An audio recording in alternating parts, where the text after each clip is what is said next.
Subscribe करें super TV channel को और बेल आइकॉन को प्रेस करें लेटेस्ट वीडियोस और इन्फॉर्मेशन के लिए। है जी बकरे माशाल्लाह लुटन मंडी बड़े सारे वीर कहते हैं कि यार बकरियां दे रेट नहीं देंगे, तुसीं बेचदे नहीं, रेट पुछदे हैं। अच्छा सर दसना रेट शेट इन्होंने की मुल कर रहे हैं? 1.5 लाख। किन्ने बकरे हैं? 6 बकरे तो 1.5 लाख रुपया जी, यानी कि 25,000 रुपया च बकरा है। ये छोटे भी है तो बड़े भी है। जे किसी ने एक एक लेना हो फिर फिर यानी कि उत्ते थले हो जानी है, फिर 25 वाला 30 पा देगा। नंबर शंबर है तेरे को? मोबाइल नंबर नहीं है? नंबर दे दे जो है तो फायदा रह जाएगा, तेन डरना कुछ नहीं होता। दुनिया लैन वाली होंगी है ना, बकरे लोग पालते हैं।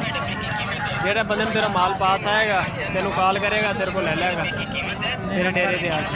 है नहीं नंबर? नंबर है नहीं गा जी। हाँ बकरा हम चेक कर सकते हो, 25,000 रुपये बकरा पैदा एक। अच्छा बड़ा जब बकरा तुहानू दिखाने 1.5 लाख के सैट।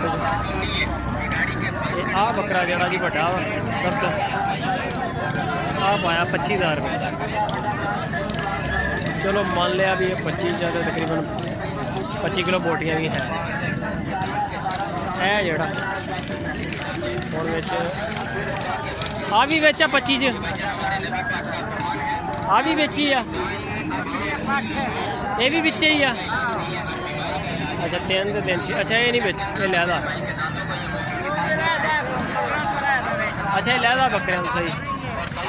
अच्छा जी आ देख लो जी बकरा 25,000 च है।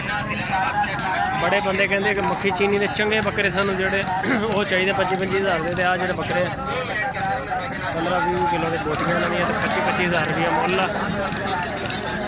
ये भी चेक कर एक बकरा है यानी कि जड़ा ना देसी है।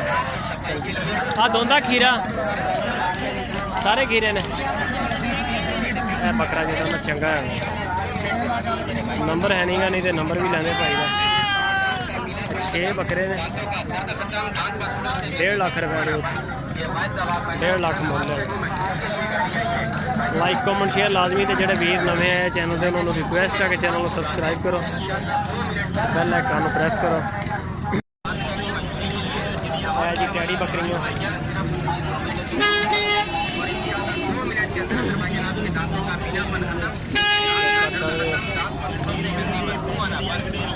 की मुल शुल कर रहे हैं? ਇਹਦਾ ਕੀ ਮੁੱਲ ਆ ਸਾਹਮਣੇ ਚਿੱਟੀ ਦਾ? हाँ जी 12-13 हज़ार। तो ਇਹਦਾ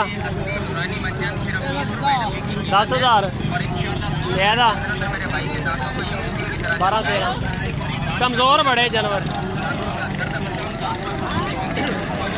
बड़ियां अंदर बड़ियां पईयां जी, जिदा जानवर बुढ़े होंगे आ। लाल फिर भी कुछ वावा जी बकरी ज़्यादा बुढ़ी है। लाल बकरा थोड़ा दूध पर, लेकिन इन्ना भी ज़्यादा नहीं है। चेक कर सकते हो। लाइक कमेंट शेयर लाजमी। कितने पैसे?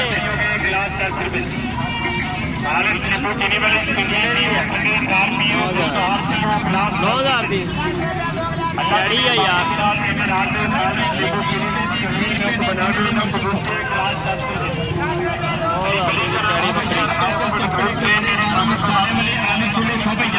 किन्ने का?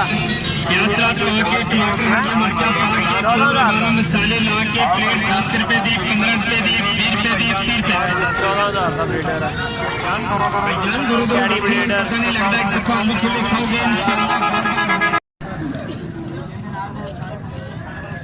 है जी लुधियाना मंडी के बकरियां माशाल्लाह लेवा चेक कर सकते हो। यह बच्चा नाल मेरी की मुल कर रहे हैं? 20,000 रुपया। बकरी गब्बड़ है गायां ताज़ी सूई 5-6 दिन एक ही बच्चा है ये ही है। अच्छा ਵਪਾਰੀਆਂ ਜਾਂ ਘਰ ਦੀ ਤੇਰੀ ਘਰ ਦੀ ਨੰਬਰ ਸ਼ੰਬਰ ਹੈ ਤੇਰਾ ਮੋਬਾਈਲ ਨੰਬਰ मोबाइल नंबर बोलो तो हाँ 929819 केड़ी जगह ते रहने वाले अड्डा पक्की मोड़ अबूरे वाली साइड ते अच्छा अच्छा बिहाड़ी है जी 200 नंबर आ गया नाम क्या अपना रफाकत अली का नंबर आ गया जी अगर किसी भरा माल चाहिए हो बकरी देख सकते हो माशाल्लाह